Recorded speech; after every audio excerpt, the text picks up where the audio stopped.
السلام علیکم ورحمۃ اللہ وبرکاتہ۔ الحمد للہ رب العالمین والعاقبۃ للمتقین والصلاة والسلام علی سید الانبیاء والمرسلین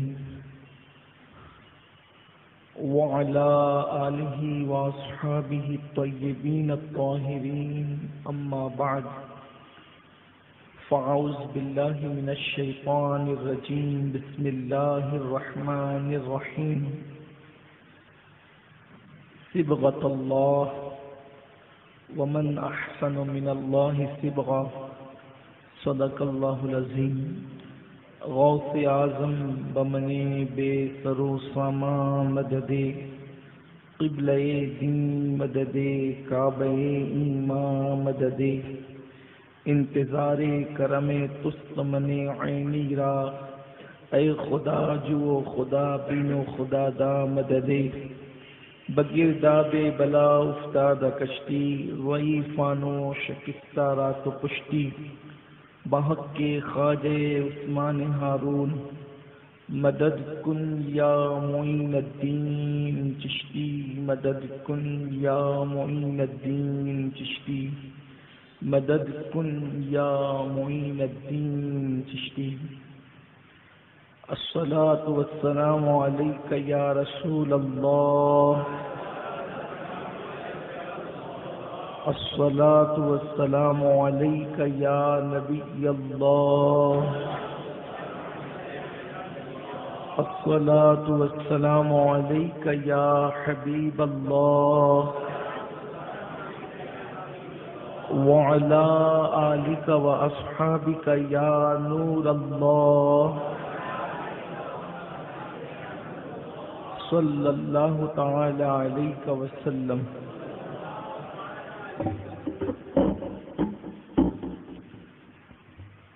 آج ماہ ربیع الثانی کی یعنی 11ویں کے مہینے کی 18 تاریخ گزری ہے، اور یہ دن جو گزرا ہے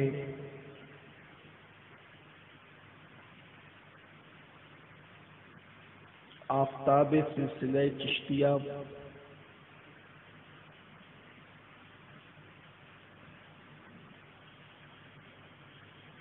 نظام ملت والدین شیخ المشائخ سلطان المشائخ سیدنا خواجہ نظام الدین اولیاء رحمۃ اللہ علیہ کے وصال کا دن گزرا ہے، اور ساتھ ہی ساتھ 2 دن قبل مرشد اعظم ہند حضور سیدی احسن العلماء سید مصطفیٰ حیدر حسن حضور سیدی امین ملت کے والد بزرگوار، ان کا یوم وصال بھی گزرا ہے۔ اس لیے آج یاد حسن بھی ہے اور عرس حضور محبوب الہی کی تقریب بھی ہے، اور اسی مناسبت سے قرآن مقدس کی آیہ کریمہ کے قصے کی تلاوت کرنے کا شرف حاصل کیا ہے۔ اللہ تبارک و تعالی ارشاد فرماتا ہے، صبغۃ اللہ ومن احسن من اللہ صبغہ، اللہ کے رنگ میں رنگ جاؤ، اللہ کا رنگ لو، اس لیے کہ اللہ کے رنگ سے بہتر اور کوئی رنگ نہیں ہے۔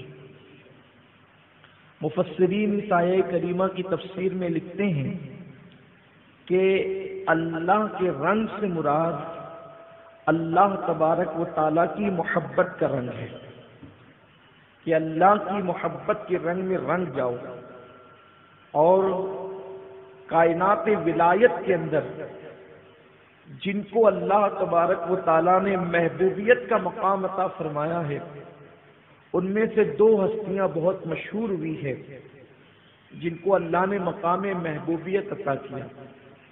ایک تو محبوب سبحانی ہم قادریوں کے پیر سیدنا شیخ عبد القادر جیلانی رضی اللہ تعالیٰ عنہ، اور دوسرے حضرت سیدنا محبوب الہی حضرت نظام ملت والدین خواجہ نظام الدین اولیاء رحمۃ اللہ علیہ۔ دونوں بزرگوں کے اندر زندگیوں میں بڑی مشابہت بھی ہے۔ ایک تو یہ کہ دونوں کا یوم وصال ایک ہی مہینے میں ہے،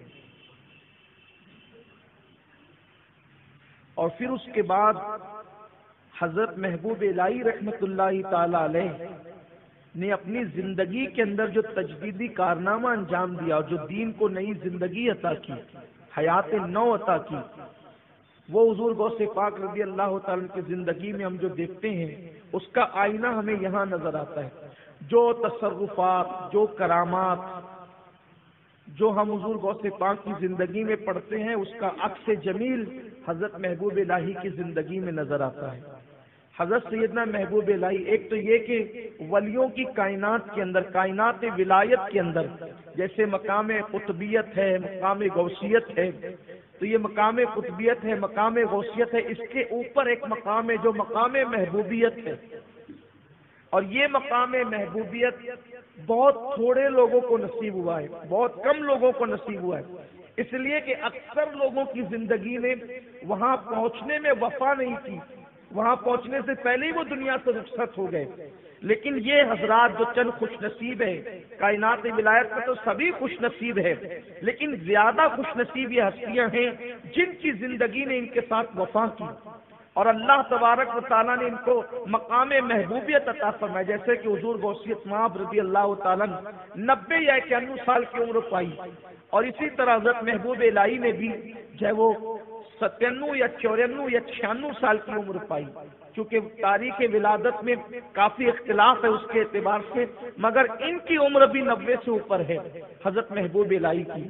حضرت محبوب الہی سرکار نظام الدین اولیاء رحمۃ اللہ تعالی علیہ نجیب الطرفین حسینی سادات میں سے ہیں، یعنی ان کی ماں بھی حسینی سیدہ ہے اور ان کے والد بھی حسینی سید ہیں، یعنی ماں اور باپ دونوں حسینی ہیں، اور خاص بات ان کے سلسلے اور شجرہ نسب کی یہ ہے کہ کسی خوش نصیب کے شجرہ نسب میں 2 امام ہوتے ہیں اہل بیت کے شجرہ نسب کے اندر، کسی کے شجرے میں 3 ائمہ اہل بیت ہوتے ہیں، کسی کے شجرہ نسب میں 4 ائمہ اہل بیت ہوتے ہیں، لیکن حضرت محبوب الہی کا شجرہ نسب ایسا اعلیٰ شجرہ نسب ہے کہ 11 ائمہ اہل بیت حضرت امام نظام الدین اولیاء کے شجرہ نسب کے اندر موجود، یعنی کہ جیسے بعض لوگ حسینی سادات ہوئے تو امام حسین رضی اللہ تعالیٰ عنہ کے بعد پھر ان کا سلسلہ نسب جو ہے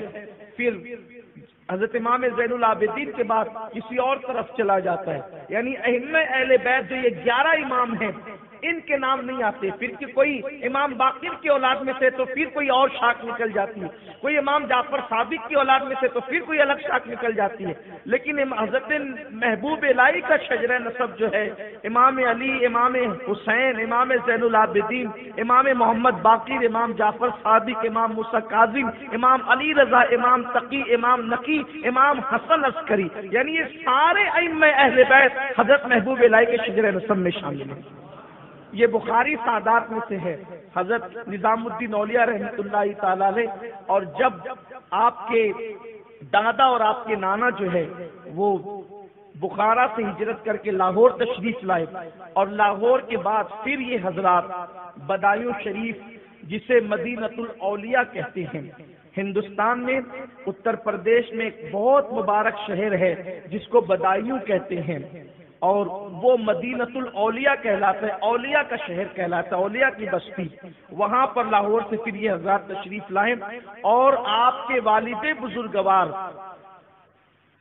حضرت محبوب الہی کے والد بزرگوار سید احمد الحسینی رضی اللہ تعالیٰ عنہ کو بدایوں کا قاضی مقرر کر دیا گیا، اور آپ کے نانا نے اپنی بیٹی رابعہ عصر، ولیہ عصر، بلکہ عظیم ولیہ حضرت سیدہ زلیخا، آپ کی والدہ کا نام زلیخا رضی اللہ تعالیٰ عنہ، ان کا نکاح آپ کے والد بزرگوار کے ساتھ کر دیا۔ جب ایسا صدف اور ایسی سیپ نصیب ہو تو اس کے بعد پھر اندر کا موتی بڑا قیمتی ہوتا ہے۔ حضرت محبوب الہی کی والدہ سیدہ زلیخا خاتون رضی اللہ تعالی عنہ بڑی عظیم خاتون تھی، ولیہ تھی۔ حضرت محبوب الہی فرماتے ہیں کہ میرے بچپنے میں میری تربیت میری ماں نے بڑی عظیم شان سے کی، بلکہ جب آپ کے والد بزرگوار کا انتقال ہو گیا، وصال ہو گیا، آج بھی بدایوں شریف میں آپ کے والد بزرگوار کا مزار مبارک موجود ہے، تو فرماتے ہیں کہ میرے والد کا جب وصال ہو گیا تو پھر کچھ اچھے حالات گھر کے نہیں رہ گئے۔ ماں نے چرخہ کاٹ کر میری پرورش کی، کئی کئی دن تک فاقے سے رہتے ہم لوگ، ماں اور بیٹے کئی کئی دن تک فاقے سے رہتے، لیکن جس دن فاقہ ہوتا اس دن ماں کبھی یہ نہیں کہتی کہ بیٹا ہم فاقہ کریں گے، بلکہ جس دن فاقہ ہوتا اس دن ماں کہتی بیٹا آج ہم اللہ کے مہمان ہیں۔ جب ماں کہتی کہ آج ہم اللہ کے مہمان ہیں، میں سمجھ جاتا کہ اب کھانا نہیں ملے گا، اور کئی دن تک کے جب فاقہ نہیں ہوتا تو پھر وہ جو جملے کی لذت تھی، ماں کے جملے کی لذت کہ آج ہم اللہ کے مہمان ہیں، جب کئی دن تک کے کھانا ملتا رہتا تو میں ماں سے سوال کرتا امی ہم اللہ کے مہمان کب بنیں گے، امی ہم اللہ کے مہمان کب بنیں گے۔ ایک ماں کا انداز تربیت دیکھیں، اور بلکہ اللہ اکبر، یہ بات میں نے کبھی عرض کی تھی لیکن آج بالخصوص خواتین سن رہی ہے تو میں ان سے بھی عرض کرنا چاہتا ہوں کہ حضرت محبوب الہی فرماتے ہیں کہ جب قدوری مکمل ہوئی اور بدایوں شہر کے لیول پر جب میری تعلیم کی تکمیل ہوئی تو اس وقت میرے استاد نے فرمایا کہ بیٹے علماء کے اور موجودہ دور کے قانون کے مطابق ہم تمہاری دستار بندی کریں گے، تمہاری دستار ہوگی، تو تم اپنی امی سے کہنا کہ اتنے پیسوں کا انتظام کریں کہ دستار بندی کی جائے۔ تو میں نے پوچھا کہ دستار میں کیا ہوتا ہے، تو کہا کہ امامہ باندھا جاتا ہے، امامے کا انتظام کریں، اور جو علماء اور مشائخ امامہ باندھنے کے لیے آتے ہیں ان کے لیے دعوت کا اہتمام کیا جاتا ہے۔ تو جس وقت حضرت محبوب الہی گھر گئے اور ماں سے کہا امی میری دستار ہے، اور استاد نے کہا کہ علماء اور مشائخ کے لیے دعوت کا انتظام کرنا ہے اور دستار بندی کے لیے یعنی امامے کے کپڑے کا انتظام کرنا ہے، تو ماں نے کہا بیٹا کچھ دن کی مہلت اپنے استاد سے لے لو، اس لیے کہ ہمارے پاس اتنی رقم نہیں اور اتنی طاقت نہیں ہے کہ ہم دستار بازار سے خرید کر کے لائیں، اس لیے تمہاری دستار میں خود جو ہے وہ تیار کروں گی۔ حضرت محبوب الہی فرماتے دن کو میری ماں چرخہ کاٹتی تھی اور رات کو میری امی میرے لیے دستار تیار کرتی تھی، اس طرح میری دستار بندی ہوئی، اور چرخہ کاٹ کے کچھ پیسے تیار، کچھ پیسے جمع ہوئے اور مزید پیسوں کی ضرورت تھی تو میرے استاد نے اس میں پیسے بڑھا کر کے اپنی طرف سے ملا کر کے جو ہے وہ انتظام کیا، اور جب دستار مجھے باندھی گئی تو میں نے اپنے اساتذہ کے قدموں میں سر رکھ دیا۔ جب میں نے سر رکھ دیا تو وہاں پر بہت سے اولیاء تھے، انہوں نے فرمایا کہ جھکنے والے کو خدا بلند کرتا ہے، ہم دیکھ رہے ہیں کہ آپ کا یہ جھکنے والا بچہ کل کا سلطان المشائخ ہوگا۔ پھر حضرت محبوب الہی رحمۃ اللہ علیہ دلی تشریف لائے، اور دلی آنے کے بعد 20 سال کی عمر میں صرف آپ دلی تشریف لائے، اور دلی جب 20 سال کی عمر میں تشریف لائے تو فرماتے ہیں کہ میری پڑھائی اب مکمل ہو رہی تھی، یعنی کہ اعلیٰ تعلیم جو ہے وہ میری مکمل ہو رہی تھی۔ ارشاد فرماتے کہ ایک دن استاد کے پاس بیٹھا ہوا تھا، اور استاد کے پاس بیٹھا ہوا تھا تو ایک شخص آیا، اور آنے کے بعد اس نے جو ہے وہ ایک بزرگ کی تعریف شروع کی، حضرت شیخ زکریا ملتانی رحمۃ اللہ علیہ کی اس نے تعریف شروع کی، بہت باتیں کی اس نے، میری توجہ اس طرف نہ ہو سکی، لیکن جیسے ہی اس نے اپنے موضوع کو اور عنوان کو تبدیل کیا اور اس نے حضرت بابا فرید الدین گنج شکر کا ذکر شروع کیا۔ یہ پہلی مرتبہ میں نے فرید الدین گنج شکر کا نام سنا تھا، اس گنج شکر کے نام میں ایسی شکر کی حلاوت تھی کہ میرا دل اس نام کی طرف مائل ہو گیا اور میں کان لگا کے سننے لگا. کہا خدا جانے اس میں کیا چاشنی تھی، کیا حلاوت تھی. واللہ آج بھی اہل دل بابا صاحب کی طرف کھینچتے ہیں. اور صرف مسلمانوں کے نہیں، گرو نانک جیسے آدمی نے بابا فرید کی تعریف کے اندر کتنے دوہے کہے ہیں. بابا فرید سے بہت متاثر تھے گرو نانک. تو بابا فرید کے نام میں ان کی ذات میں خدا نے عجیب چاشنی رکھی ہے، عجیب لذت رکھی ہے. شاید میں نے کبھی آپ سے یہ عرض کیا تھا کہ حضور غریب نواز کہتے تھے سرکار قطب الدین بختیار کاکی سے کہ بابا قطب تم نے ایسے شاہباز کا شکار کیا ہے کہ اس کی وجہ سے قیامت تک تمہارا نام زندہ رہے گا. وہ ہے بابا فرید، فرد فرید، کائنات ولایت کے اندر لاسانی ذات سیدنا بابا فرید الدین گنج شکر، فرید ملت و دین، شیخ الاسلام والمسلمین حضرت بابا فرید الدین مسعود گنج شکر رحمت اللہ تعالی علیہ. سرکار بابا فرید کے نام میں خدا جانے کیا چاشنی تھی کہ میرا دل ان کی طرف مائل ہوا. فرماتے اس کے بعد بس خیال فرید رہنے لگا. نظام الدین اولیاء علیہ رحمہ فرماتے پھر خیال فرید رہنے لگا. 20 سال کی عمر ہی میں خیال فرید رہنے لگا.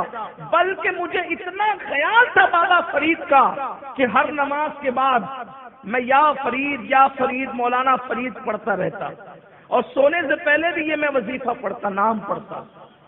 خدا جانے حضرت محبوب الہی پر لوگ کیا فتویٰ چسپا کریں گے، اس لیے کہ ہم یا فرید حق فرید کہتے ہیں تو لوگ کہتے ہیں کہ یہ تو شرک ہے. اور جن لوگوں نے کائنات کو شرک سے نکالا ہے ان لوگوں نے بھی یا فرید کے نعرے لگائے ہیں.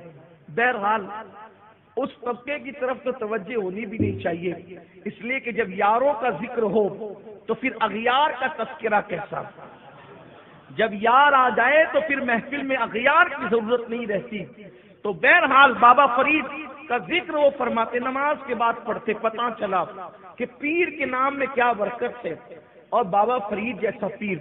فرماتے پھر مجھ سے برداشت نہیں ہوا اور میں جو ہے اپنی تکمیل علم کے بعد تعلیم مکمل کرنے کے بعد پھر میں نے بابا فرید کی طرف اجودن کا سفر کیا.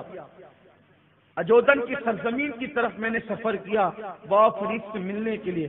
فرماتے کہ جیسی میں گیا تو صورت دیکھ کر کے میں اور شیدا ہو گیا اور بہت محبت سے پیر کی دل میں بیٹھ گئی. اور پھر میں نے بیعت کا شرف حاصل کیا. جب میں نے شرف بیعت حاصل کیا پہلی محفل کے اندر، اللہ اکبر، اب بابا فرید گنج شکر رحمت اللہ علیہ کے مریدوں میں جب میں شامل ہوا تو میرے دل میں خیال آیا کہ میں پیر کے ملفوظات کو جمع کروں، حضرت جو کہے اس کو لکھ لیا کروں. اور وہ تو روشن ضمیر تھے بابا فرید. حضرت نظام الدین اولیاء فرماتے کہ جیسے ہی مجھے خیال آیا فرمایا بیٹے جو مرید اپنے پیر کے ملفوظات کو جمع کرتے ہیں ان سے خوش نصیب لوگ نہیں.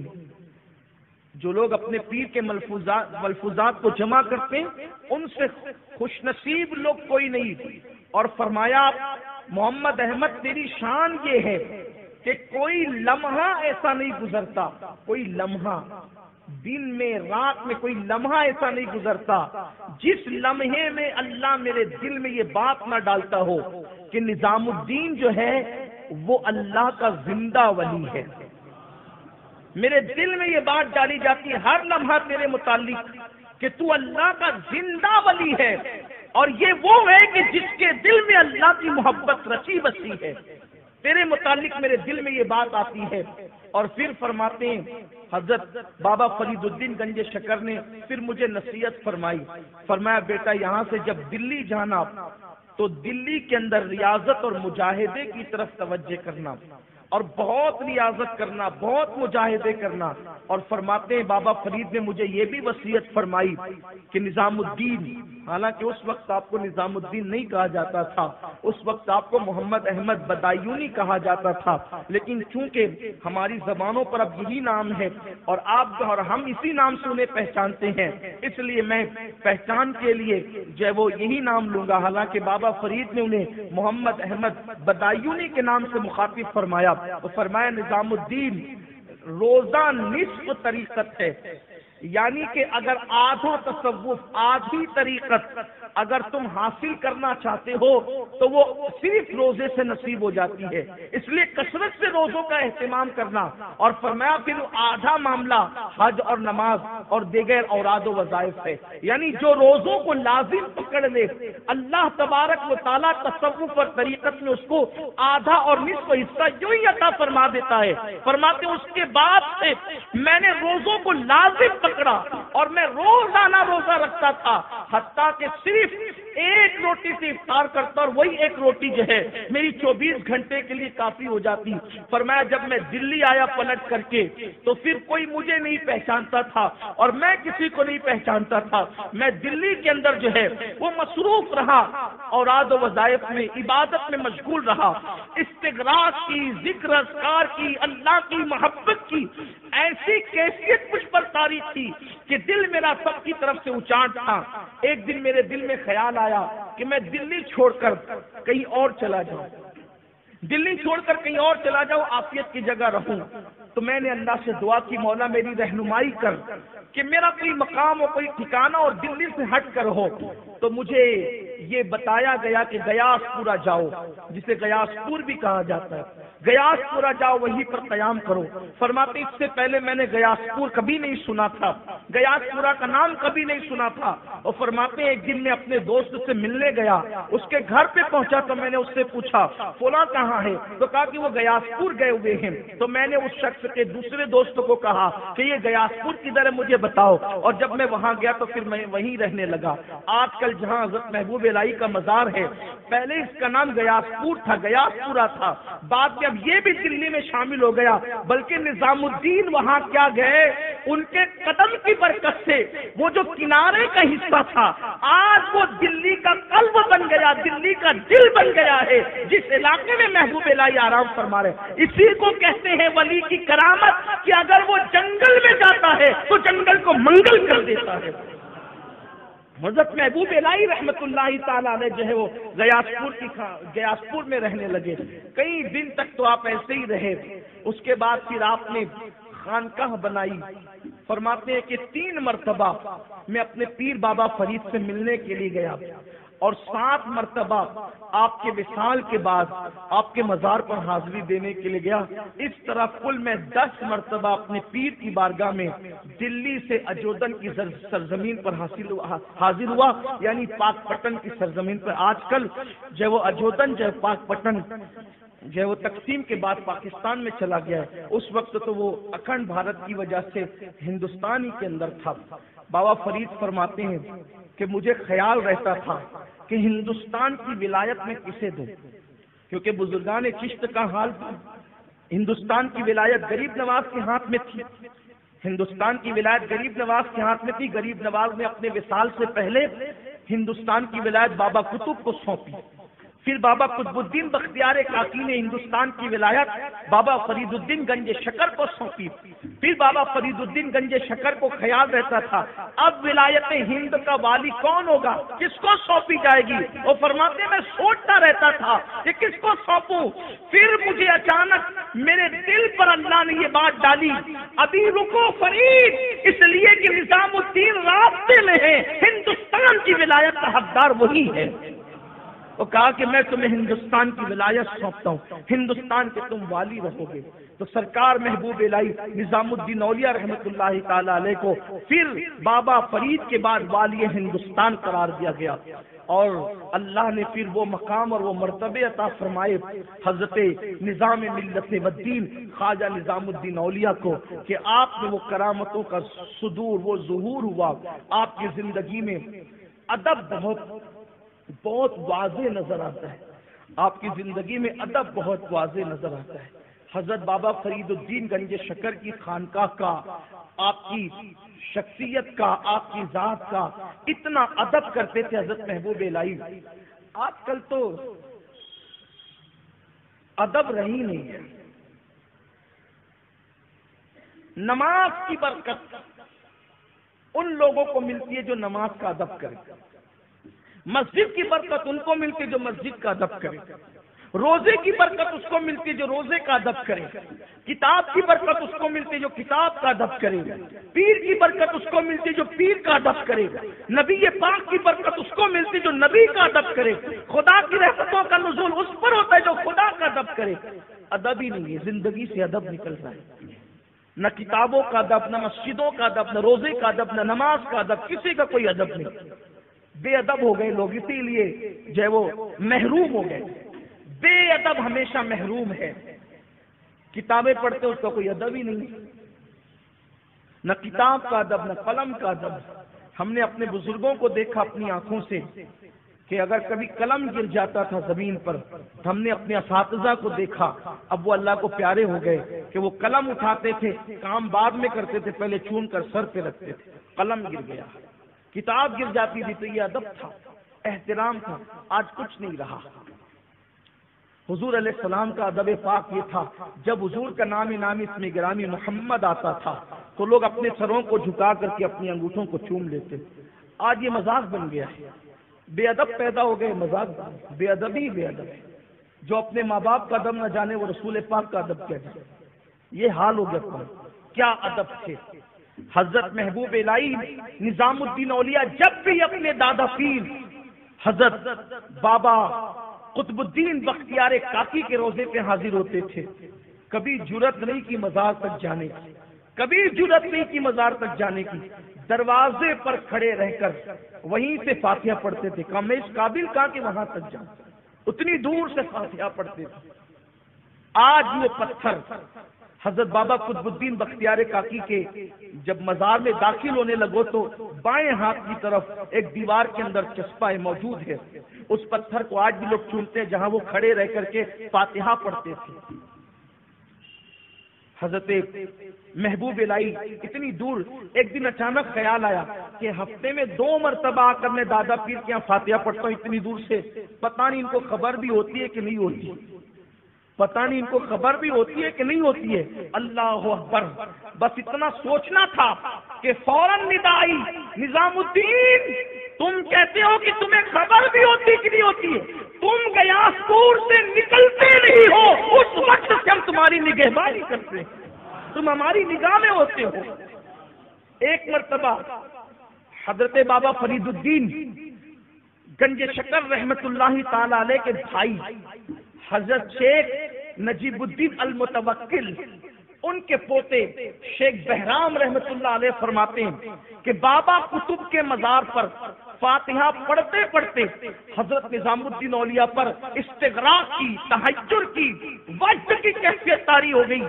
جب وہ کیفیت کچھ کم ہوئی تو ہم نے پوچھا کہ نظام الدین آج یہ کیفیت کیسے طاری ہو گئی؟ فرماتی آج میرے اللہ نے مجھ سے فرمایا کہ نظام الدین تجھے جو دیکھے گا، جو تیرے چہرے کی محبت سے زیارت کرے گا، ہم نے اس کو جنت عطا کر دی، ہم نے اسے بخش دیا، اس کی بخشش کر دی، اس لیے کہ محبوب کا چہرہ جو دیکھ لے، نظام الدین کا چہرہ جو کا مجھ پر اس وجہ سے کیفیت طاری ہو گئی۔ ایک بزرگ بہت دور سے حضرت محبوب الہی سے ملنے کے لیے آئے، راستے میں ایک بزرگ سے ملاقات ہوئی، تو کہا کہاں جا رہے ہو؟ تو کہا کہ نظام الدین اولیاء سے ملنے جا رہا ہوں۔ کہا ان کو میرا سلام کہنا، وہ تو ایسے ولی ہیں کہ ہر شب جمعہ میں کعبے کے اندر ان کی اور میری ملاقات ہوتی ہے۔ حضرت محبوب الہی رحمت اللہ تعالی یہ شان کے بزرگ تھے، لیکن ادب کی جو میں بات کر رہا تھا کہ یہ ایک مرتبہ اپنے دوستوں کے ساتھ بیٹھے ہوئے تھے حضرت محبوب الہی، یہی آپ سے کہتا ہوں، گفتگو کے اندر پوری گفتگو میں کچھ یاد رہے یا نہ رہے، یہ بات ضرور یاد رکھنا، اپنی زندگی میں ادب پیدا کرو، ہر ایک کا ادب، بلکہ چھوٹوں کا بھی ادب کرو۔ ہم چھوٹوں پہ شفقت کی بات کرتے ہیں، لیکن شفقت کے ساتھ میں تو کہتا ہوں کہ چھوٹوں کا بھی ادب کرو، بڑوں کا بھی ادب کرو، کتابوں کا بھی ادب کرو، قلم کا بھی ادب کرو، پڑوسی کا بھی ادب کرو، ماں باپ کا بھی ادب کرو۔ چھوٹوں کا ادب اس لیے کرو کہ یہ مجھ سے بہتر ہے کہ اس نے مجھ سے زیادہ گناہ نہیں کیے، کیونکہ میں پہلے پیدا ہو گیا ہوں، اس لیے میں نے گناہ اس سے زیادہ کیا۔ یہ میرے بعد پیدا ہوا ہے تو اس نے مجھ سے کم گناہ کیے، اس لیے یہ زیادہ ادب کے قابل ہے۔ اور بڑے کا ادب اس لیے کرو کہ مجھ سے پہلے پیدا ہوا ہے تو اس کی نیکیاں زیادہ ہیں، یہ نیکیاں مجھ سے زیادہ، اس لیے قابل ادب ہے۔ ادب اگر زندگی میں آ گیا اب تو نہ روزے کا ادب نہ نماز کا. نماز تو پہلی بات پڑھتے نہیں اللہ ماشاءاللہ. اب پڑھتے ہیں تو ادھر دیکھا ادھر دیکھا، ادھر کھجایا ادھر کھجایا، یہ نماز ہو گئی ہے اللہ ماشاءاللہ الیاذ باللہ. اور کہاں وہ نماز تھی کہ گھر جل جاتے تھے، صاحب خانہ کو پتہ ہی نہیں چلتا تھا کہ میرا گھر جل رہا ہے. چلیں اگر وہ کیفیت ہماری اور آپ کی پیدا نہیں ہو سکتی، کم سے کم اتنا تو کریں کہ صحیح کھڑے رہے، دیکھنے والے کو لگے کہ نماز پڑھ رہا ہے، دیکھنے والے کو احساس تو ہو کہ وہ نماز پڑھ رہا ہے. ہماری کیفیت یہ بھی نہیں ہوتی، بلکہ لوگ تو نماز پڑھنا سیکھتے بھی نہیں. کوئی کسی کا پیر اٹھا ہوا ہے، کسی کی انگلیاں اٹھی ہوئی ہے. نماز کے اندر کتنی انگلیاں لگنی چاہیے، پوزیشن کیا ہونی چاہیے، نگاہ کیا ہونی چاہیے، کچھ پتہ نہیں. اٹھے چھوٹے آئے نماز کے لیے کھڑے ہو گئے. ہر چیز سیکھ کر کریں گے، نماز بغیر سیکھے پڑھیں گے. کچھ لوگوں کا حال تو یہ ہے کہ وہی کالے پیلے کپڑے پہن کر کے آ کے سیدھے کھڑے ہو جاتے، پسینے کی بدبو آ رہی ہے، منہ میں بدبو آ رہی ہے، آگے کھڑے ہو گئے. جبکہ قرآن کہتا ہے کہ مسجد جاؤ تو زینت لو، زینت کے ساتھ جاؤ. اس لیے کہ ولیمے میں جانے والوں، شادیوں میں جانے والوں، میٹنگوں میں جانے والوں گھنٹوں گھنٹوں میک اپ کرتے ہو اپنے جیسے انسانوں کے بلاوے پر جانے کے لیے. جب اللہ کی بارگاہ میں آتے ہو تو اٹھے چھوٹے کیسے چلے آتے ہو؟ زینت کے ساتھ آیا کرو. اس لیے کہ اللہ کے در سے بڑا نہ کسی کا در ہے، نہ اس کے گھر سے بڑا کسی کا گھر ہے، نہ اس کی بارگاہ سے بڑی کسی کی بارگاہ ہے. اور جتنی بڑی بارگاہ میں آ رہے ہو ذرا اس انداز سے آؤ، اس شان سے آؤ. زینت کرنے کو کس نے منع کیا؟ زینت کے ساتھ آؤ مسجدوں کے اندر. مسواک کر لیا کرو، کم سے کم اتنا تو کیا کرو. وضو تازہ کر لیا کرو، اتنا تو کیا کرو. حضرت محبوب الہی نظام الدین اولیاء دوستوں کے ساتھ بیٹھے ہوئے، ادب کی بات چل رہی. اچانک ایک کتا گزرا. کتا اگرچہ اہل خیرت کے سر کے اوپر سے جانے کی بات ہے، اور میں تو یہی کہتا ہوں کہ جب اہل عشق کی بات ہو تو اہل خیرت کو محفل سے چلے جانا چاہیے، اس لیے کہ یہ باتیں تو ان کے لیے ہے بھی نہیں، ورنہ وہ تو یوں کہیں گے کہ یہ کہاں کی بات ہوئی. جو نجس ہے کتا بھی قابل احترام ہوتا ہے. آج کل اس لیے کہ گھروں میں بیٹھ کر کے کچھ لوگ چھوٹی چھوٹی کلمیں مناتے ہیں نا علماء اہل سنت کے خلاف. کا دیکھو یہ سنی عالم اپنے آپ کو کتا کہہ رہے ہیں، غوث پاک کا کتا، اور کتا تو نجس ہوتا ہے، کتا تو ایسا ہوتا ہے، کتا تو ویسا. انہیں پتہ ہی نہیں بیچاروں کو کہ بات کرنے کا، کلام کرنے کا سلیقہ کیا ہوتا ہے. چلے اس نے سنی عالم نے اپنے آپ کو کتا کہہ دیا تو آپ کو بخار آ گیا. آپ تو کہتے ہو کہ ہمارا مناظر شیر ہے، شیر، تو پھر ہم بھی کہیں کہ آپ نے درندہ کہہ دیا اپنے مناظر کو، وہ درندہ ہے. ایسی بات نہیں ہوتی. جب کسی کو شیر کہا جاتا ہے تو اس سے درندہ چیر پھاڑ کرنے والا نہیں ہوتا. شیر کہاں مطلب اس کی بہادری کی طرف اشارہ ہے. چاند کہاں مطلب اس کے حسن کی طرف اشارہ ہے.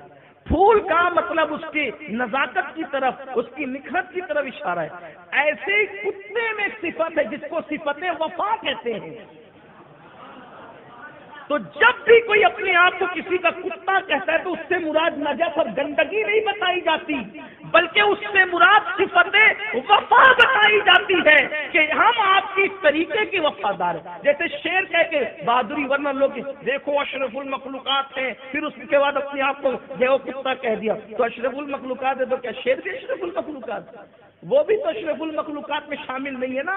اشرف المخلوقات کو اگر کتا کہنا اس کی توہین ہے تو شیر کہنا بھی تو توہین ہے. پھر چاند کہنا بھی توہین ہے. چاند کون سا اشرف المخلوقات ہے؟ پھر پھول کہنا بھی توہین ہے. پھول کون سا اشرف المخلوقات ہے؟ لیکن یہ ساری بات نہیں ہوتی، اس لیے کہ جن لوگوں کا تعلق فصیح عرب سے نہیں ہوتا پھر ان کو فصاحت کا شعور بھی نہیں آتا.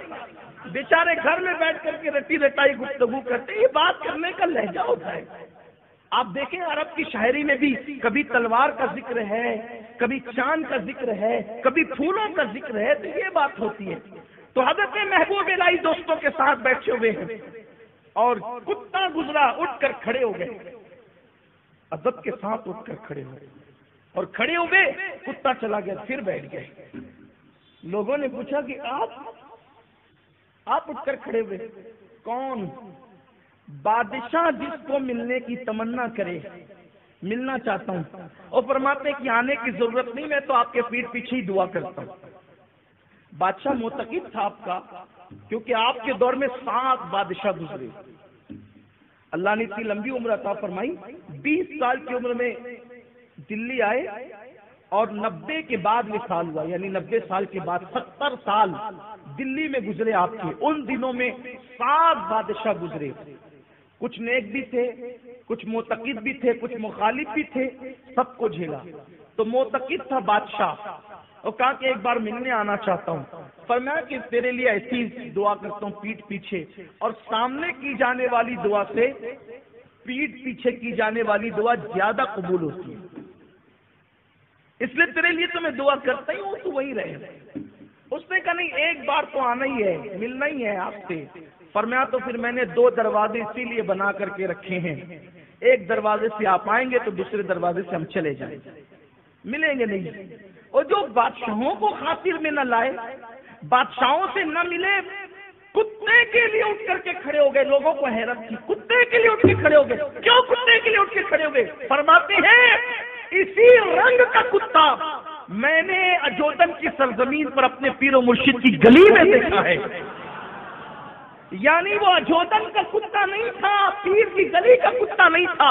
پیر کی گلی سے کتے کو نسبت، کتے کے رنگ سے اس دلی کے کتے کو نسبت ہو گئی. صرف رنگ کا کتا ہے. پیر کی گلی میں جو کتا رہتا ہے اسی رنگ کا کتا محبوب الہی نے دیکھ لیا تو پیر کی گلی کے کتے کے رنگ سے اس کا رنگ ملتا تھا، اس لیے تعظیم کے لیے اٹھ کر کے کھڑے ہو گئے.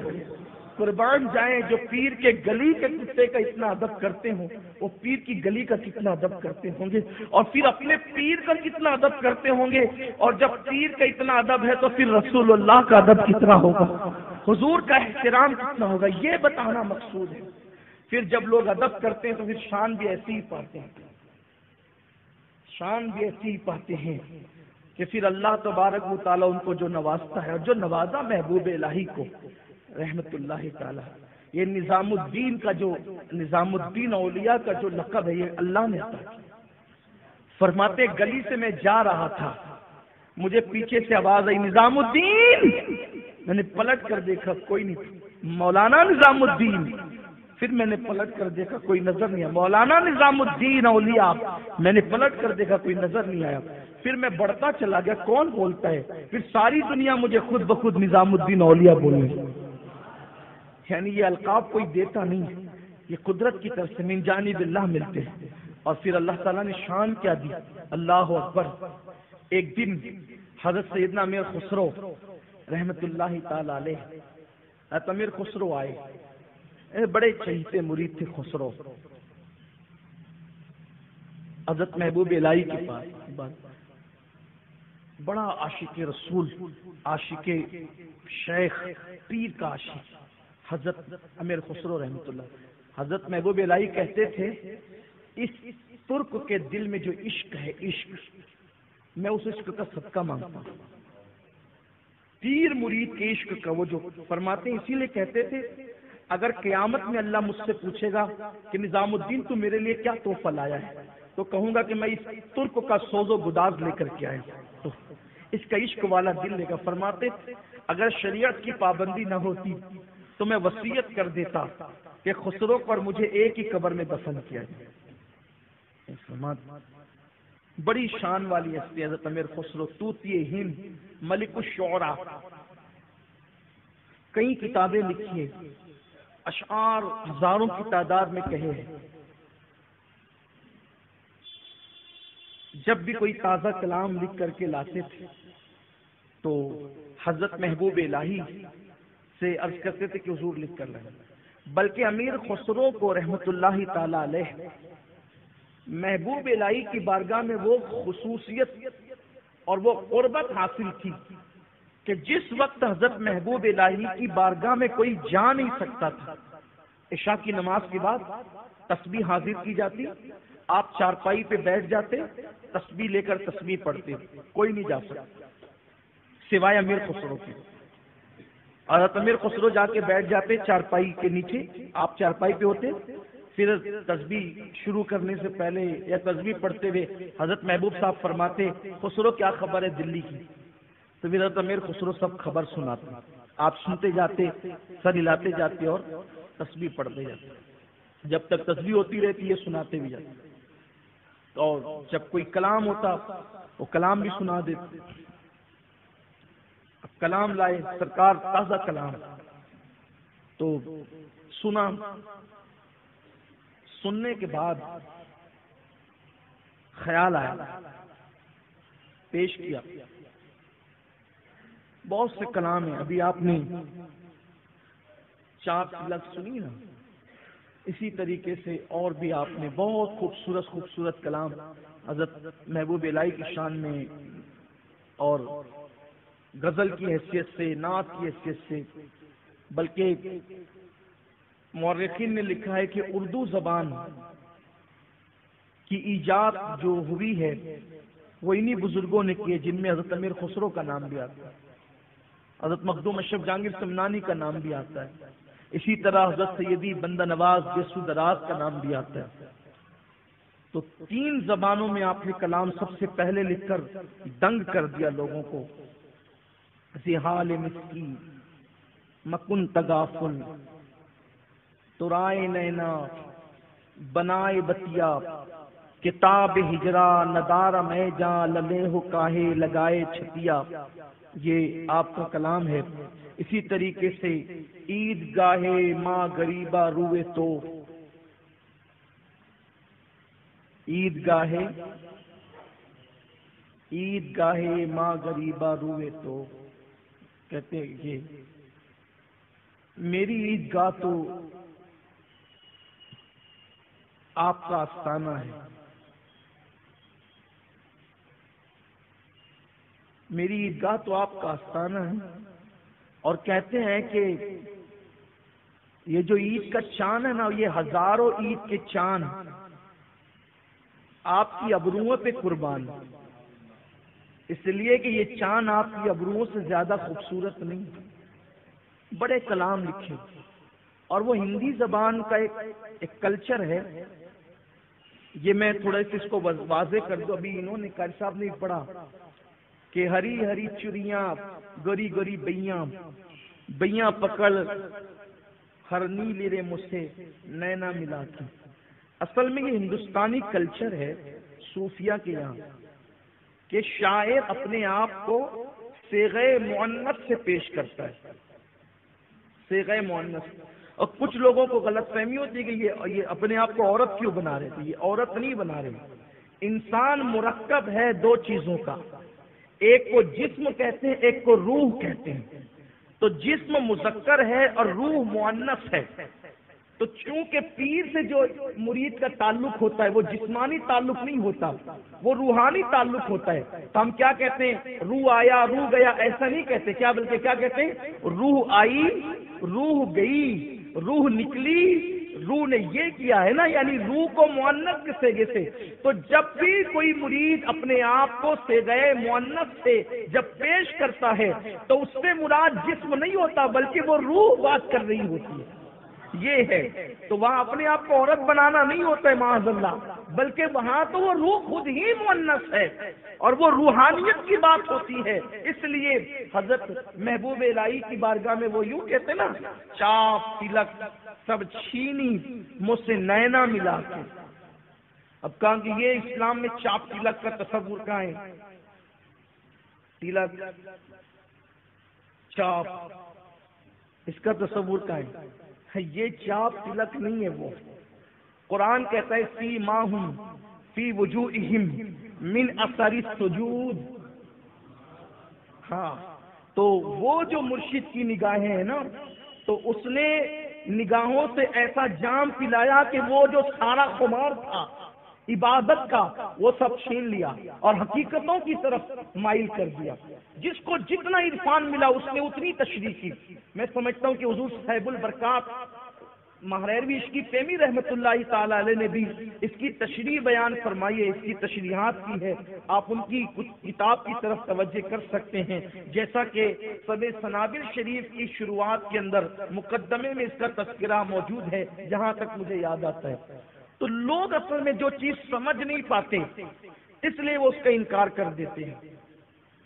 اسی طریقے سے جس دن حضرت محبوب الہی کا وصال ہوا تو اس وقت حضرت امیر خسرو موجود نہیں تھے، تو جب حضرت امیر خسرو واپس آئے تو آپ کے مزار اقدس میں آپ کو دفن کر دیا گیا تھا، تو اس وقت قبر پر ہی بیٹھے رہے، پیر کے وصال سے لے کر آخری ہچکی تک قبر پر ہی صرف روتے رہے، اور پھر یہ کہا گوری سوئے سیج پر مکھ پر ڈالو کیش، گوری سوئے، اب کا یہ کون سی گوری آ گئی؟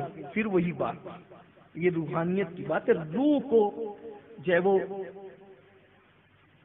مؤنث کے صیغے کے ساتھ یاد کرتے ہیں۔ یہ ہندی کلچر ہے، ہندی شاعری ہے، یہاں پر میں بہت اس کی تفصیل نہیں پیش کر سکتا، آپ کو پڑھنا ہے تو آپ ہندوستانی کلچر، ہندوستانی شاعری کا تصور پڑھیں، اور خاص طور پہ صوفیہ شعرا کیا۔ گوری سوئے سیج پر مکھ پر ڈالو کیش، چل خسرو گھر آپ نے شام بھئی سو دیش، اور آپ پہ اتنا غم طاری ہوا کہ پھر چند مہینے کے اندر اندر جو ہے وہ آپ نے بھی جو ہے وہ وصال کا جام پیا۔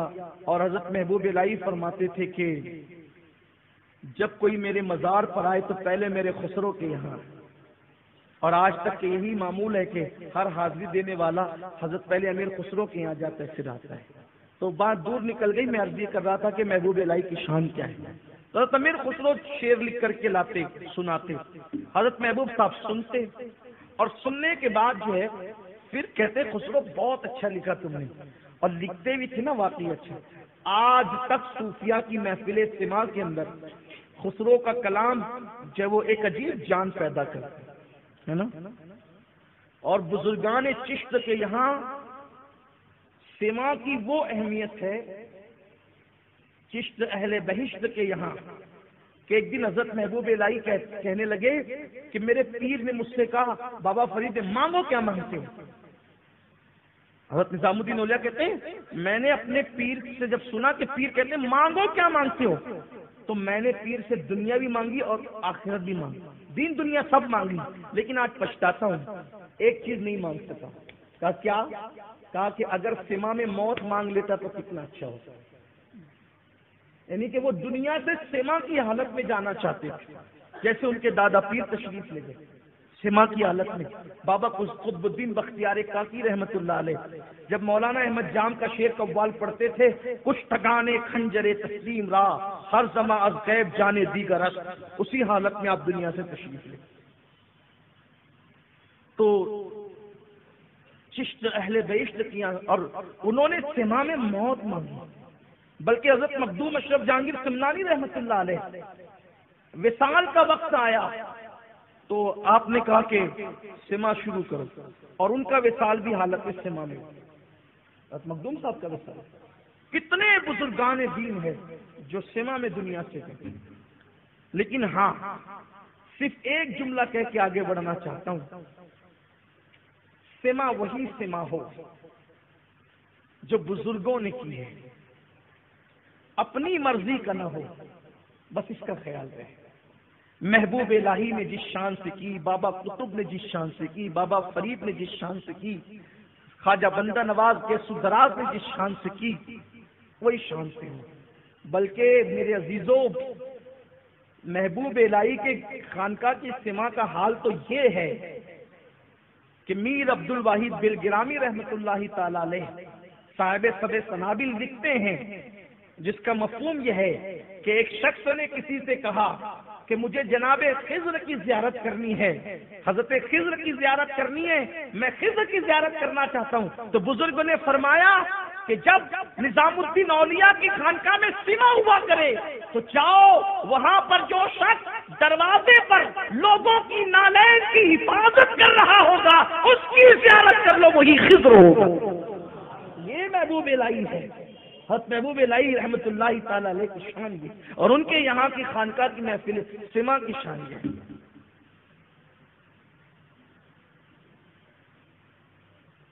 تو حضرت امیر خسرو شعر پڑھتے تھے تو محبوب الہی بہت اچھا لکھا خسرو تم نے، مگر سعدی شیرازی کی بات الگ ہے، سعدی کی بات ہی الگ ہے۔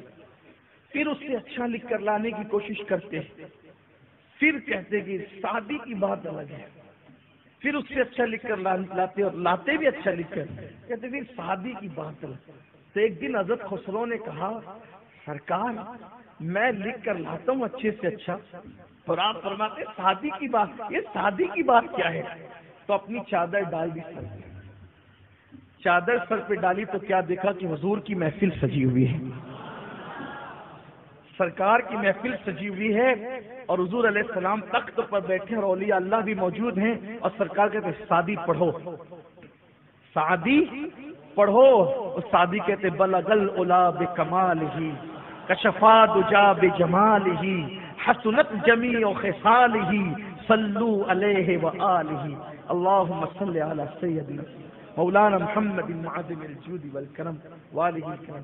یہ کیا ربائی ہے، کیا شان ہے اس ربائی کی، بلکہ حضرت سعدی شیرازی نے جب لکھا تھا اس کو تو 3 ہی مصرے لکھ پائے تھے، بلغ العلا بکمالہ کشفا دجا بجمالہ حسنت جمیع خصالہ، بلغ العلا بکمالہ، ان کے کمال کے کیا کہنے، کس کمال پر ہے ان کی عظمت، کس کمال پر، کشفا دجا بجمالہ، اور جب وہ پہنچے ہیں بلندیوں پر تو ان کے جمال سے جو ہے وہ بلندیاں روشن ہو گئی اور اندھیرے دور ہو گئے، ان کے کمال نے، ان کے جمال نے اندھیرے کو، تاریکیوں کو دور کر دیا، حسنت جمیع خصالہ، اور بہت خوبصورت ہے ان کا خصال، بہت حسن والا ہے ان کا، وہ بڑے خوش خصال ہے۔ 3 مصرے بنے، چوتھا بنتا نہیں تھا۔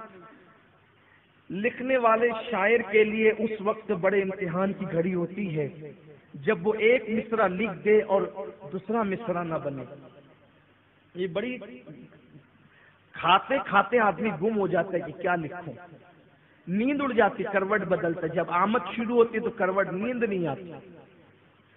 جو لکھنے والے ہوتے ہیں ان کی بڑی عجیب پوزیشن ہوتی ہے، بیٹھتے ہیں محفل میں دماغ کہیں اور ہوتا ہے، کبھی کبھی تو ایسا بھی ہوتا ہے کہ بات کسی اور کے ساتھ ہو رہی ہوتی ہے، کہنا کچھ چاہتے ہیں نکلتا کچھ ہے، کیونکہ دماغ کسی اور طرف چلتا رہتا ہے۔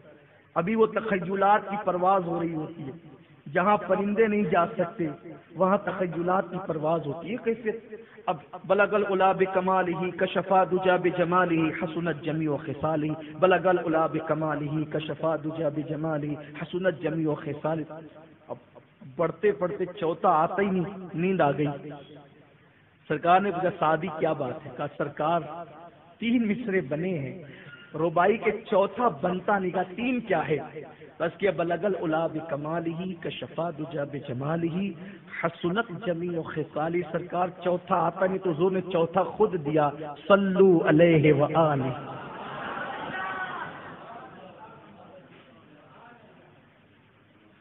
بلغ العلا بکمالہ کشفا دجا بجمالہ، بلغ العلا بکمالہ کشفا دجا بجمالہ حسنت جمیع خصالہ، صلو علیہ وآلہ، بلغ العلا بکمالہ کشفا دجا بجمالہ حسنت جمیع خصالہ، صلو علیہ وآلہ، صلو علیہ وآلہ، صلو علیہ وآلہ، صلو علیہ وآلہ، صلو علیہ وآلہ۔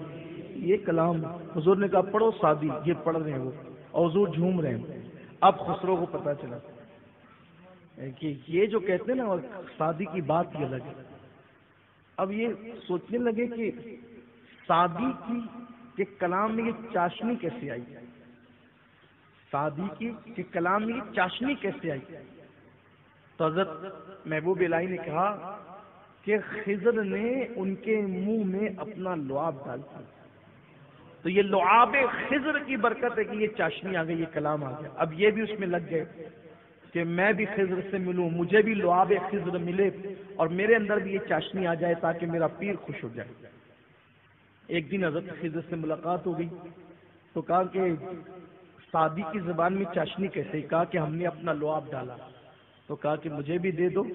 کہا نہیں اب وہ نہیں مل سکتا، اس لیے کہ وہ مقدر تھا سعدی کا، وہ سعدی کو مل گیا. اب وہ سعدی کو مل گیا، کسی کو نہیں مل سکتا. وہ آئے تو چہرہ اترا ہوا تھا.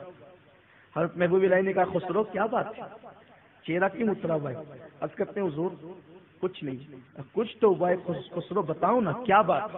عرض کی حضور حضرت خضر ملے تھے. تو کہا کہ آپ نے کہا تھا کہ وہ جس کے منہ میں لعاب ڈال دیں اس میں چاشنی آ جاتی، اس کے کلام میں چاشنی آ جاتی. میں نے مانگا کہ آپ مجھے بھی لعاب دیں، تو انہوں نے انکار کر دیا کہ وہ اس کا مقدر تھا، اس کو مل گیا، کسی کو نہیں مل سکتا. فرمایا چاشنی چاہتا ہے تو ادھر آ. بلایا اور اپنا لعاب منہ میں ڈال دیا. اپنا لعاب منہ میں ڈال دیا. اب منہ میں کیا ڈالا؟ اب اس کے بعد جناب خسرو نے کلام لکھا اور لکھ کر کے لائے اور پڑھنا شروع کیا. تو کیا دیکھا کہ ایک ایسا اجنبی خوبصورت انسان آتا ہے اور آ کر بیٹھتا ہے اور محفل میں خوب داد دیتا ہے اور محفل ختم ہوتی تو خاموشی سے چلا جاتا ہے. تو حضرت محبوب الہی سے پوچھا سرکار آج اپنی محفل میں شخص ایسا اجنبی آیا جو کبھی نہیں آتا تھا اور آنے کے بعد جو ہے بڑی داد دی، محفل کے بعد چلا گیا اٹھ کر کے، کون تھا؟ فرمایا بیٹے وہی تو شیخ سعدی شیرازی تھے، ہمارے منہ کا جو لعاب تمہیں نصیب ہوا ہے اللہ نے وہ چاشنی عطا کر دی کہ سعدی کا کلام اور لوگ سننا چاہتے ہیں اور سعدی تمہارا کلام سننے کے لیے تشریف. حضرت محبوب الہی رحمت اللہ تعالی علیہ کی شان ہے. بس اب اختتام کرتا ہوں کہ بادشاہوں کا جو دور رہا، معتقد بھی رہے مخالف بھی رہے. جو بادشاہ تھا محبوب الہی کے آخری دور میں وہ تھا قطب الدین. وہ محبوب الہی سے بڑی دشمنی رکھتا تھا، بہت دشمنی تھی اس کو محبوب الہی سے.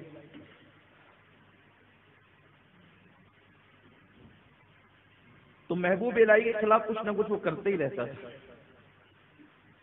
ایک دن اس نے حضرت محبوب الہی کو معاذ اللہ رسوا کرنے کے لیے کہا کہ نظام الدین سے کہنا کہ وہ ہر چاند رات کو ہمیں سلام کرنے کے لیے دربار میں آیا کرے. اب جو معتقد بادشاہ تھے ان سے نہیں ملے زندگی بھر، اور یہ جناب مخالف ہو کر چاہتے تھے کہ ان کو سلام کرنے محبوب الہی ہے. تو علماء سے کہا کہ اگر وہ سلام کرنے نہیں آئیں گے تو میں ان کو قتل کر دوں گا، مار ڈالوں گا ان کو. اب سب لوگ ڈر گئے. 27 شوال کو اس نے علماء سے بھرپور ایک وفد بھیجا کہ جاؤ ان کو تیار کرو کہ وہ آئیں گے، یہ 2 دن کے بعد چاند ہونے والا ہے. تو بہت سمجھایا علماء نے کہ حضور بادشاہ ناعاقبت اندیش ہے اور آپ دانشمند ہو، اگر ایک بار آ کر مہینے میں اس کو سلام کر دیتے ہیں تو کیا جاتا ہے. آپ نے فرمایا ابھی 2 دن ہے دیکھا جائے، 2 دن ابھی دیکھا جائے. 29 تاریخ آنے دو.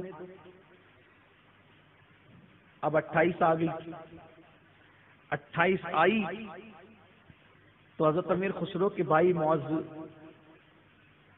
معیز الدین انہوں نے کہا سرکار کل چاند نظر آنے والا ہے. فرمایا کہ ہم تو نہیں جائیں گے، جو ہوگا دیکھا جائے گا اور پھر سب لوگ بھی دیکھ لیں گے. کل چاند ہونے والا تھا. 28 تاریخ ہی کو حضرت محبوب الہی اپنی خانقاہ کی ٹیریس پر ایک شعر پڑھتے تھے. او حقیر لومڑی تجھے پتا چل گیا نا شیر سے ٹکر لینے کا نتیجہ کیا ہوتا ہے. یہ پڑھتے تھے، لوگ سمجھ نہیں پاتے تھے کیا ہو رہا ہے. اور ادھر یہ ہوا کہ 1000 پیلر والے مکان کے اندر وہ بادشاہ سویا ہوا تھا اور پھر اس کا انجام یہ ہوا کہ اس کے ہی آدمی نے اس کو قتل کر کے اس کا قصہ تمام کر دیا.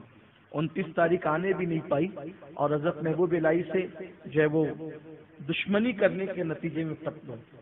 اس کے بعد ایسا بھی ہوا کہ ایک بادشاہ نے حضرت محبوب الہی کے بارے میں کہا کہ میں بنگال جا رہا ہوں، جب میں وہاں سے واپس آؤں گا اس فتح یاب ہو کر تو میں نظام الدین کو شہر بدر کر دوں گا.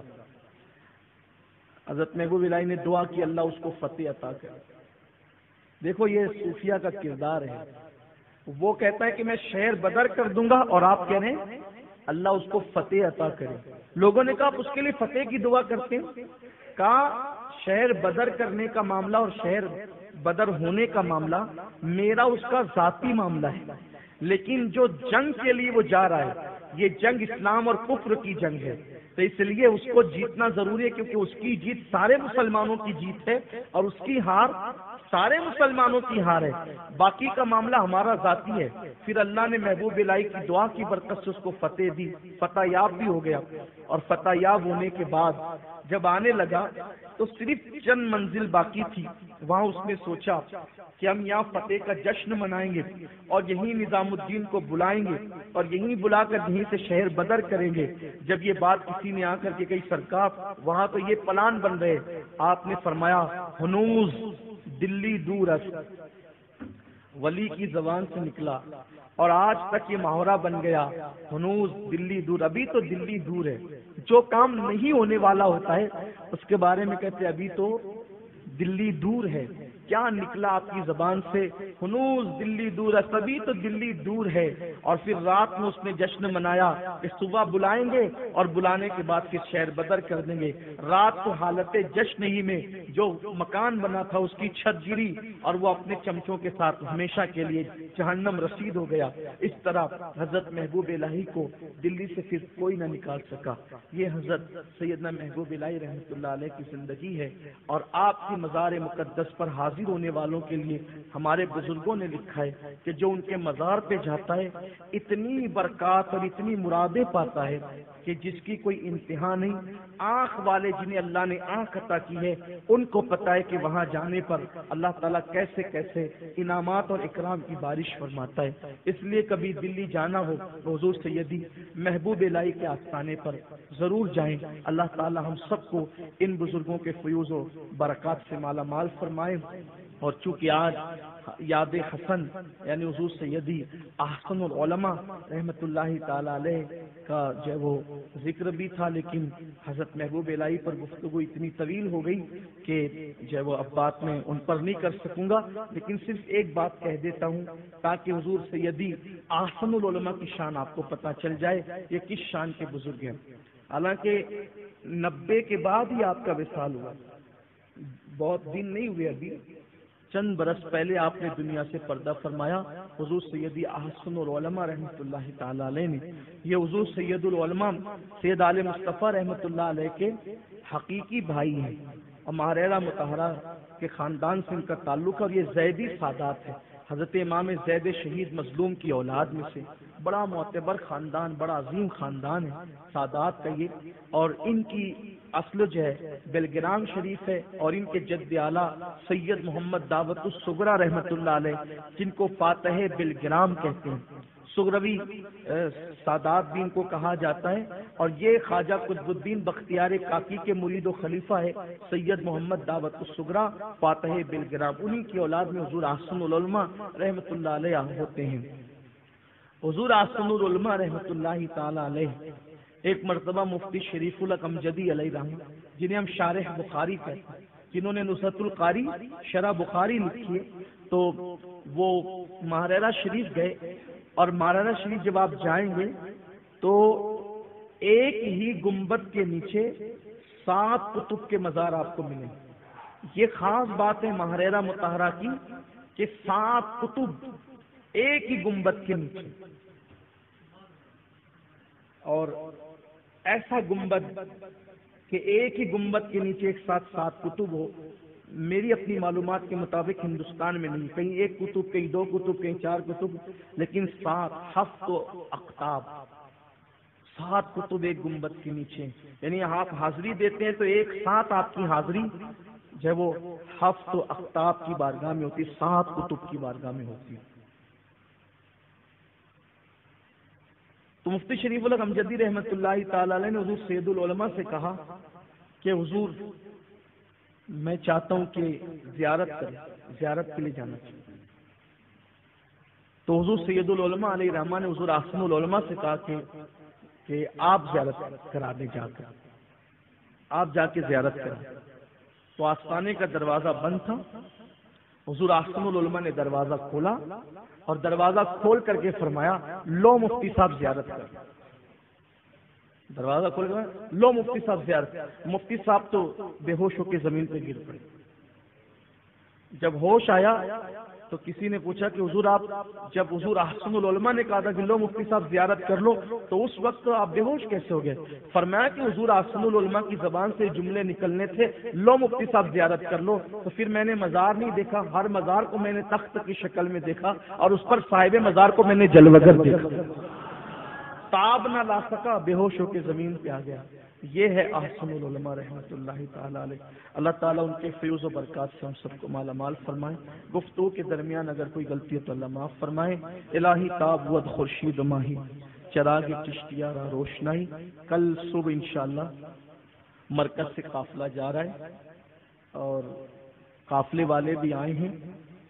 اللہ کا شکر ہے ہر مہینہ یہاں سے قافلہ روانہ ہو رہا ہے، تو جو لوگ قافلے کے لیے آئے ہیں میں ان کو مبارکباد پیش کرتا ہوں اور ان سے کہتا ہوں کہ آپ لوگ بڑے سعادت مند ہیں کہ قافلے میں صبح آپ روانہ ہو رہے ہیں اور ابھی سے آگے آپ رات بھر اعتکاف کریں گے مسجد میں، مسجد کے ادب کا خیال کریں اور درود شریف پڑھیں، عبادت کریں یا سو جائیں، بلکہ سو جائے تو اچھا کیونکہ صبح آپ کو سفر کرنا ہے۔ اور جو لوگ اللہ کی راہ میں نکلتے ہیں، دین کے لیے نکلتے ہیں، ہر قدم کے بدلے اللہ انہیں 1 سال کی عبادت کا ثواب عطا فرماتا ہے۔ آپ علم دین کے حصول کے لیے نکل رہے ہیں، قافلے میں جانے والوں آپ علم دین کے حصول کے لیے نکل رہے ہو۔ میرے آقا نے فرمایا جو علم دین کے لیے اپنے گھر سے نکلتا ہے اور اس کے پیر خاک آلود اور غبار آلود ہو جاتے ہیں تو اللہ ان پیروں پر جہنم کی آگ کو حرام کر دیتا ہے اور فرشتے ان پیروں کے نیچے اپنے پروں کو بچھا دیتے ہیں۔ تو آپ نے شادی کے لیے سفر کیے ہوں گے، آپ نے کاروبار کے لیے سفر کیا ہوگا، آپ نے تجارت کے لیے سفر کیا ہوگا، لیکن بڑے خوش نصیب ہے کہ آپ دین کی راہ میں نکل رہے ہیں۔ جو نکل رہے ہیں ان کے لیے دعا اللہ انہیں برکتیں عطا فرمائے۔ اور میرے جو بھائی جو ہے وہ نہیں نکلے ابھی تک قافلے میں سفر میں، آئندہ مہینے جو قافلہ جائے گا اس کے لیے آپ ابھی سے اپنے آپ کو ذہنی طور پہ تیار کریں، قافلے میں جانے کی نیت کریں، اس لیے کہ ساری زندگی ہم دنیا میں لگے رہتے ہیں، کبھی مہینے میں 1 مرتبہ صرف 2 دن کے لیے قافلے کا ذہن بنائیں، قافلے کے لیے نکلے۔ اور میں سمجھتا ہوں کہ جب آپ قافلے میں نکلو گے اللہ کی راہ میں تو دونوں دن یعنی 48 گھنٹے آپ کے اللہ کی عبادت کے سانچے میں ڈھل جائیں گے۔ پھر اس میں درود شریف، علم دین، نماز کے مسائل، وضو کے مسائل، روزے کے مسائل، نکاح طلاق، جتنا کچھ یہ ہمارے مبلغین احباب سکھا سکتے ہیں وہ آپ کو سکھاتے اور سکھائیں گے انشاءاللہ، اور قافلے کی برکتیں آپ خود محسوس کرو گے۔ اللہ تعالی ہم سب کو دین کے لیے وقت دینے کی، قربانی دینے کی توفیق عطا فرمائے۔ آپ ہر ہفتے اجتماع میں آئیں اور جو لوگ آئندہ مہینے قافلے میں سفر کرنا چاہتے ہیں وہ ہمارے مبلغین کے پاس اپنے ناموں کو درج کرائیں تاکہ آپ سے رابطے میں رہا جائے اور آئندہ کی تاریخیں آپ کو بتائی جا سکیں۔ کھڑے ہو جائیں، صلاۃ والسلام کے